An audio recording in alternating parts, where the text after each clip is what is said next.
La pluie tombait abondamment en cette froide nuit d'automne à Paris. Margot Thomas, la célèbre femme d'affaires de 45 ans, conduisait sa Mercedes noire dans les rues animées après une épuisante journée de réunion. Son empire de la mode de luxe s'étendait et elle avait à peine le temps de respirer. Arrêtée à un feu rouge, Margot regardait distraitement les gens se précipiter sur le trottoir avec des parapluies et de gros manteaux.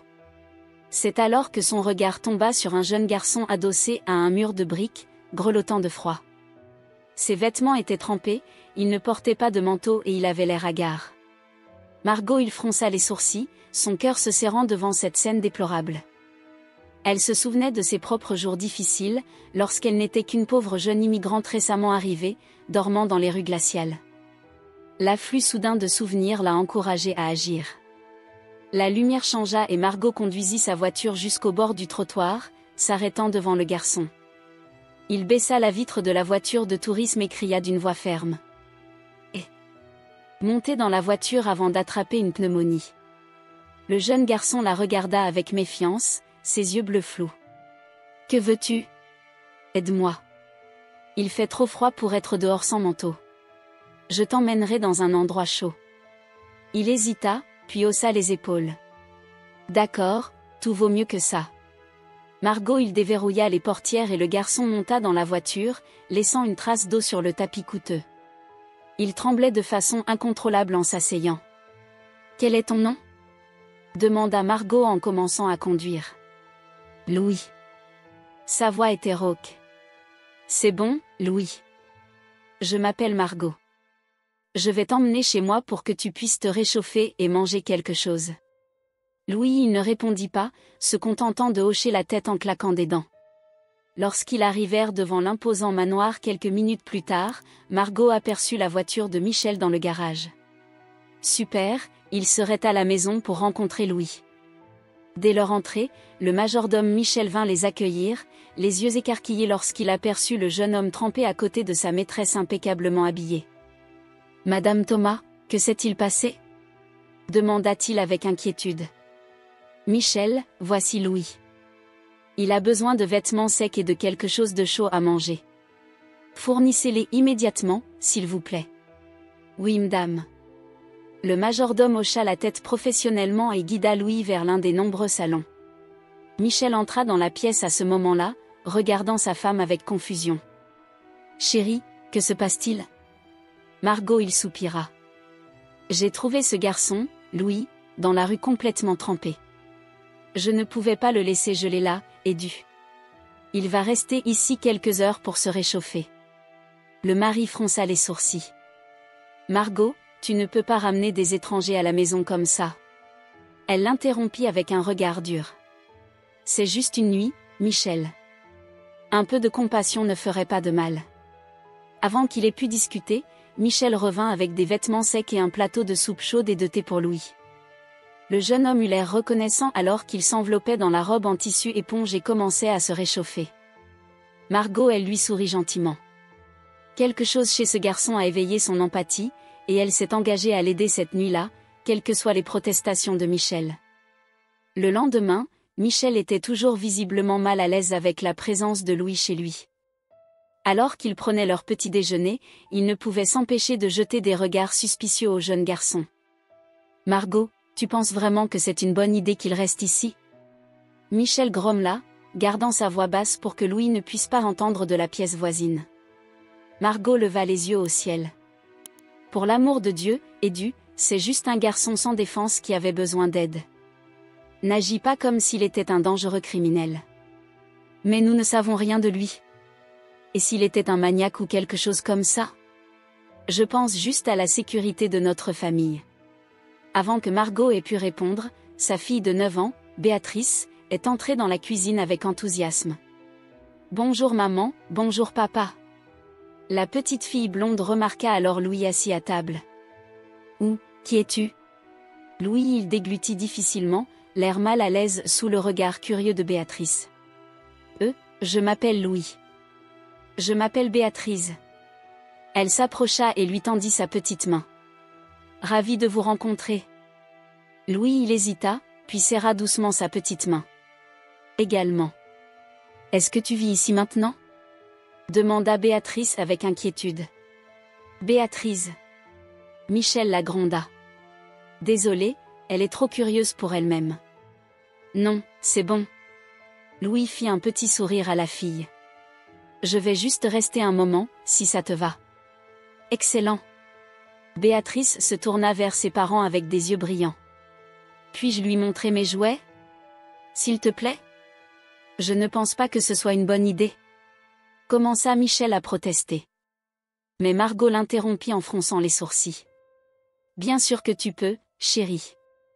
Louis, ça te dérangerait? Non, pas vraiment. Louis semblait reconnaissant d'avoir de la compagnie après avoir passé la nuit seul. Béatrice a célébré et lui a attrapé la main, le tirant hors de la cuisine. Allez, je vais te montrer ma chambre. Michel il regarda, impuissant, sa fille disparaître dans le couloir avec l'étrange garçon. Il se tourna vers Margot avec exaspération. Tu vois ce que tu as fait? Maintenant, nous allons devoir le garder près de nous à cause de Béatrice. Et quel est le problème avec ça? Margot croisa les bras. Louis a l'air d'être un bon gars et Béatrice l'aimait visiblement. Laissez-les s'amuser. Mais et s'il blesse notre fille? Siffla Michel, son tempérament protecteur prenant le dessus. Michel. Margot le gronda. C'est ridicule. Louis ne ferait pas de mal à une mouche. Tu es juste paranoïaque. Son mari souffla de frustration, passant ses mains dans ses cheveux gris. Je ne lui fais toujours pas confiance. Eh bien, tu devras faire confiance. Margot le regardait avec détermination. Parce que je ne vais plus laisser ce garçon seul dans la rue. Il va rester ici avec nous aussi longtemps que nécessaire. Le couple échangea des regards orageux, le conflit ne faisait que commencer. Au fond d'elle, Margot savait que son mari voulait juste protéger sa famille, mais elle ne pouvait s'empêcher de penser que c'était le destin qui avait mis Louis sur son chemin. Elle ne pouvait tout simplement pas le lâcher, peu importe ce que Michel disait. Dans les premières semaines après avoir emménagé dans le manoir Thomas, Louis a gardé une certaine distance avec sa famille, en particulier Michel. Il accepta leur hospitalité avec gratitude, mais il y avait une réserve dans ses yeux, comme s'il espérait que tout n'était que temporaire. Un soir, après le dîner, Margot trouva Louis seul dans la bibliothèque, feuilletant un livre de poésie classique. Elle frappa à la porte ouverte et entra. « Puis-je vous rejoindre ?» demanda-t-il avec un doux sourire. Louis il leva les yeux, surpris.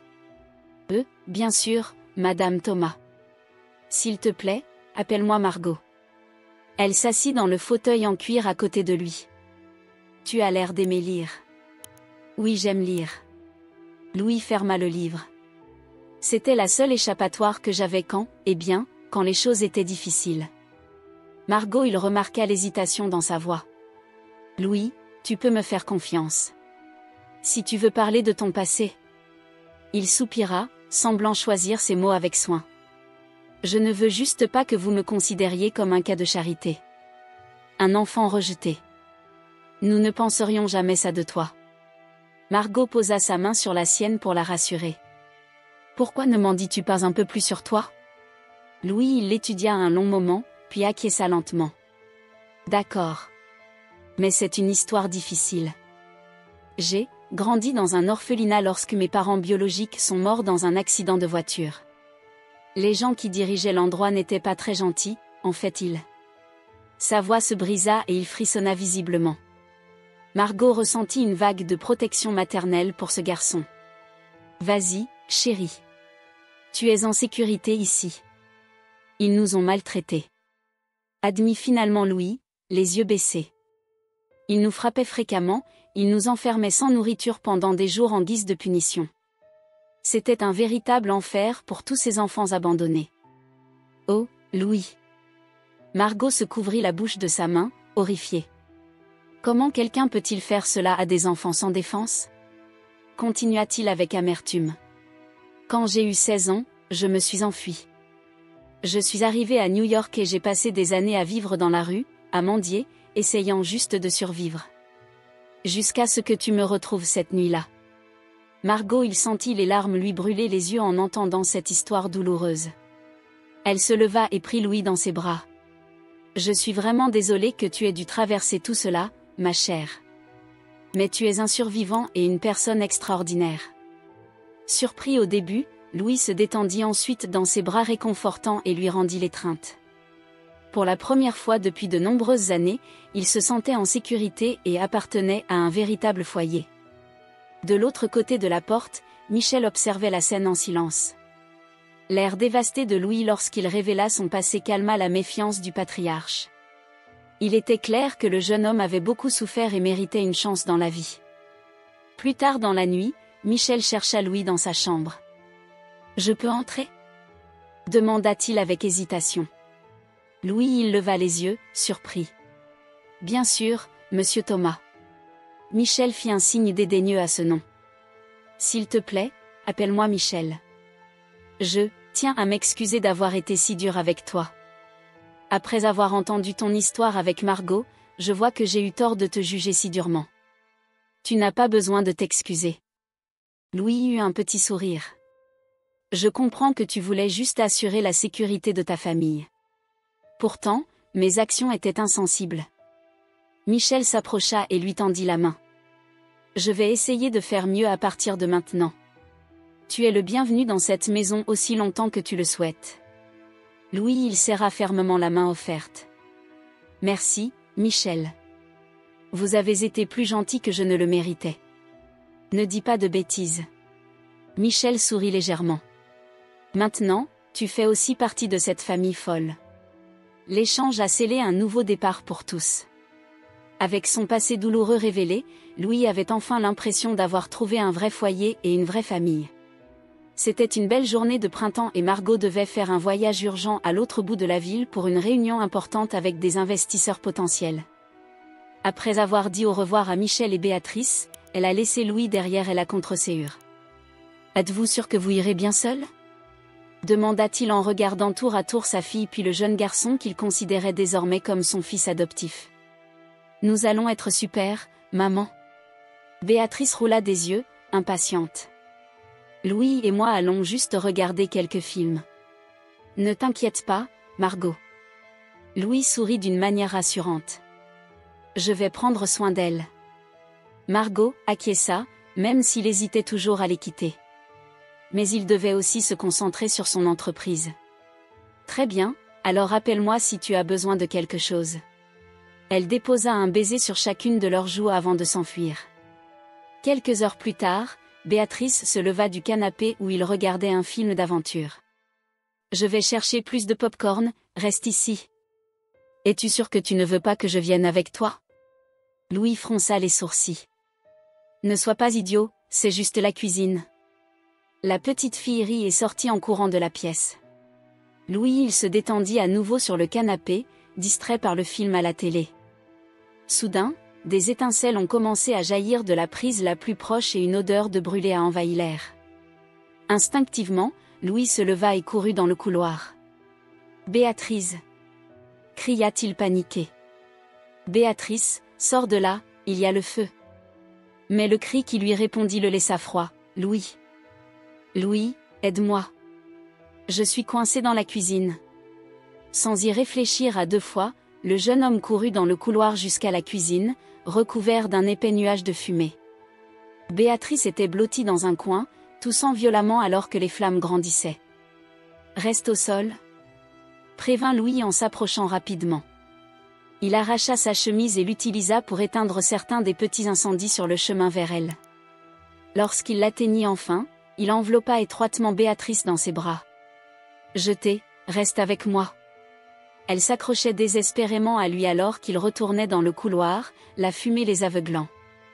Louis faillit trébucher à plusieurs reprises, mais resta déterminé jusqu'à ce qu'ils sortent enfin de la maison en feu. Dès qu'ils ont atteint l'air frais, Béatrice s'est effondrée dans une toux sévère. Louis l'allongea sur l'herbe et vérifia si elle respirait avant de s'autoriser un moment de faiblesse, ses genoux cédant. « Béatrice !» halta-t-il, à peine capable de parler à travers la fumée qu'il avalait. « Est-ce que tu vas bien ?» Elle hocha faiblement la tête entre deux toux, les yeux écarquillés de peur. En quelques secondes, plusieurs voisins sont apparus autour d'eux, certains appelant déjà les services d'urgence. L'ambulance et les pompiers sont arrivés rapidement. Pendant que les ambulanciers aidaient Béatrice avec un masque à oxygène, un pompier s'est approché de Louis, toujours allongé dans l'herbe. « Fils, ça va? As-tu inhalé beaucoup de fumée ?» Louis il se contenta de hocher la tête, sa gorge étant trop brûlante pour parler. Le pompier fronça les sourcils en voyant les légères brûlures sur ses bras. « Je ferais mieux de t'emmener aussi à l'hôpital. J'appellerai une ambulance. » Un autre ambulancier se précipitait déjà avec une valise alors qu'une légère pluie commençait à tomber, aidant à éteindre l'incendie dans le manoir. Louis força ses yeux à rester ouverts et rencontra le regard de Béatrice. « Vous êtes en sécurité ?» murmura-t-il avec difficulté avant que tout ne devienne sombre. La salle d'attente de l'hôpital était plongée dans un silence tendu. Margot tenait fermement la main de Michel, attendant désespérément des nouvelles de Béatrice et de Louis. Lorsque les secours sont arrivés avec eux aux urgences, ce fut un choc terrible. Comment cela pourrait-il arriver? Margot murmura pour la millionième fois, les yeux gonflés à force de pleurer. Je suis partie quelques heures et tout s'est effondré. Michel il la rapprocha, lui caressant les cheveux pour tenter de la réconforter. Ce n'était pas ta faute, chérie. C'était un terrible accident. Si seulement j'étais restée à la maison. Sanglotait Margot dans la poitrine de son mari. Mère-père? Ils ont levé les yeux pour voir leur fille Béatrice, petite et fragile dans une blouse d'hôpital. Une infirmière la guidait avec précaution, un tube à oxygène sous le nez. Mon bébé! Margot se leva et courut serrer la jeune fille dans ses bras. Dieu merci, tu vas bien? Je vais bien, maman. Béatrice hocha la tête, lui rendant l'étreinte avec ses petits bras. J'étais juste un peu étourdie à cause de la fumée. Michel s'est approché et a également serré sa fille dans ses bras, des larmes de soulagement coulant sur son visage normalement calme. Tu nous as fait très peur, petit. Je suis désolée à ce sujet. Béatrice avait l'air désolée. Je voulais juste manger du pop-corn quand le feu s'est déclaré. Louis m'a sauvée. Un éclair d'inquiétude traversa le visage de l'infirmière à côté d'elle. Le garçon qui a sauvé votre sœur est toujours soigné, mais il est hors de danger, Dieu merci. Oh, Dieu merci, vraiment. Margot sanglotait. Il aura toute ma gratitude éternelle. Où est Louis maintenant? Laisse-moi t'emmener vers lui. L'infirmière leur fit signe de la suivre. Lorsqu'ils arrivèrent à la chambre d'hôpital, Louis était allongé dans un lit avec un tube à oxygène, les yeux mi-clos. Sa peau était pâle, marbrée de légères brûlures sur ses bras et sa poitrine nue. Mais sa respiration semblait régulière. Louis. Margot s'approcha lentement, essayant de retenir davantage de larmes. Chérie, tu es réveillée? Il ouvrit lentement les yeux, puis fit un petit sourire fatigué en les voyant tout cela. Et... Oh, mon héros! Margot lui saisit la main avec précaution, évitant ses blessures. Tu as sauvé ma petite Béatrice. Je ne peux pas te remercier assez. Tu n'as pas besoin de dire merci. Louis lança un regard affectueux à Béatrice. Elle est comme une petite sœur pour moi. Michel il s'approcha alors, posant une main ferme sur l'épaule de Louis. Mon garçon, tu as risqué ta vie pour protéger ma famille. Je ne pourrai jamais récompenser ce genre de courage. Comme nous avons eu tort de douter de toi au début. Margot secoua la tête, corrigeant son ancien scepticisme. Tu es un ange envoyé pour nous protéger. Louis il resta silencieux un moment, puis s'éclaircit la gorge, inconfortablement. J'ai juste fait ce que j'avais à faire. Vous m'avez accueilli comme une famille, c'était la moindre vengeance que je pouvais donner. Frapper à la porte interrompit le moment d'émotion. Le médecin entra avec un sourire rassurant.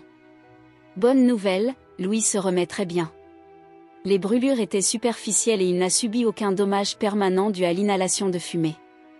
Oh, quel soulagement! Margot posa la main sur son front avec soulagement. Le médecin a poursuivi, cependant, il devra être hospitalisé pendant quelques jours pour observation. Ce poumon lui a demandé beaucoup de choses aujourd'hui. Louis il hocha docilement la tête. Je ferai tout ce qu'il faudra, docteur. Bien, nous serons là avec toi. Michel lui serra l'épaule avec gratitude. Oui, nous ne te laisserons plus jamais seul. Margot sourit chaleureusement à travers ses larmes. Après la terrible peur de presque tout perdre, la famille s'est encore plus rapprochée pendant ces jours difficiles à l'hôpital. Au fur et à mesure que Louis se rétablissait, son lien avec les Thomas ne faisait que se renforcer. Car il avait enfin trouvé un endroit auquel il appartenait, un véritable chez-soi. Dans les jours qui ont suivi le terrible incendie, la famille Thomas a passé la plupart de son temps à l'hôpital avec Louis pendant sa convalescence. Margot pouvait à peine quitter son chevet, sa gratitude envers le jeune garçon qui avait sauvé sa fille était immense. Un après-midi, Michel trouva sa femme tenant la main de Louis endormi et lui caressant tendrement les cheveux. Il s'approcha silencieusement et s'assit à côté d'elle. « Chérie, est-ce que tout va bien ?» Margot il leva les yeux en larmes. « Ouais, juste. Je suis tellement reconnaissant pour lui, et dû. Sans Louis, nous aurions perdu Béatrice. » Michel acquiesça solennellement. « C'est vrai. Ce garçon a tout risqué pour notre fille. Je ne pourrai jamais le remercier pour ça. » Ils regardèrent Louis dormir un moment, ses bandages rappelant silencieusement sa bravoure. Puis Margot se tourna de nouveau vers son mari. « Michel, j'ai réfléchi, est-ce qu'on veut vraiment que Louis parte après sa guérison ?» Il fronça les sourcils. « Ce que tu veux dire ? » ?»« Je veux dire. » Margot prit une profonde inspiration. « Je pense que nous devrions l'adopter. Officiellement. L'amener dans notre famille. » Michel il ouvrit grand les yeux, surpris. « Margot, tu es sûre ? Eh bien, c'est une décision importante. Je n'ai jamais été aussi sûre de rien. » Elle lui serra la main avec détermination. « Louis est déjà comme un fils pour moi. Après tout ce qu'il a fait, après tout l'amour que nous nous sommes donné, je ne peux pas l'imaginer hors de nos vies. » Le patriarche resta silencieux pendant de longues minutes, réfléchissant profondément. Puis un petit sourire apparut sur ses lèvres. « Tu as raison, chérie. Ce garçon est devenu si important pour nous tous. Nous serions fous de le laisser partir. » Michel caressa la joue de Margot. « Bien sûr que nous devrions l'adopter. Donner à Louis une vraie maison est le moins que nous puissions faire après le cadeau qu'il nous a fait. » Margot elle sourit de soulagement et prit Michel dans ses bras. « Merci de ta compréhension, mon amour. Je parlerai à Louis dès qu'il se réveillera. » Quelques heures plus tard, les yeux de Louis s'ouvrirent lentement. Margot s'approcha aussitôt de son lit avec un grand sourire. « Bonjour, chérie. Comment te sens-tu ? » « Beaucoup mieux. » répondit Louis, la voix rauque de sommeil. Il remarqua l'expression rayonnante de Margot. « Pourquoi es-tu si content ? » « Louis, eh bien, j'ai une grande question à te poser. » Margot se mordit la lèvre, essayant de contenir son émotion. « Dès l'instant où tu es entré dans nos vies, nous sommes devenus une famille. Tu es comme un fils pour moi. » Les yeux de Louis s'écarquillèrent devant l'intensité de son ton. Margot il a poursuivi, « Après tout ce que vous avez fait pour nous, pour Béatrice, j'aimerais vraiment que vous deveniez un Thomas.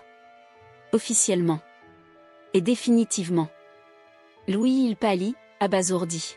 « Attends, tu veux dire… » « Oui chérie. » Margot lui saisit fermement la main. « Michel et moi voulons t'adopter. Si tu le permets, bien sûr. Nous aimerions que tu deviennes notre vrai fils. » Les larmes commencèrent à couler sur le visage de Louis alors que la réalité de ces mots le frappait. Il déglutit plusieurs fois avant de pouvoir parler à nouveau. « Margot. Je ne sais même pas quoi dire. Je n'ai jamais rêvé d'avoir une vraie famille après tant de rejets. Tu m'as donné tellement d'amour. » Il essuya ses larmes émues. « Bien sûr que j'accepte. Ce serait un honneur de devenir Thomas et d'être ton fils. » Maintenant, les larmes coulaient aussi librement sur le visage de Margot, alors qu'elle se penchait et enveloppait Louis dans une étreinte serrée. « Mon fils chéri, je t'aime tellement. » Michel il regarda avec un mélange de fierté et d'émotion sa femme et Louis pleurer de joie dans les bras l'un de l'autre.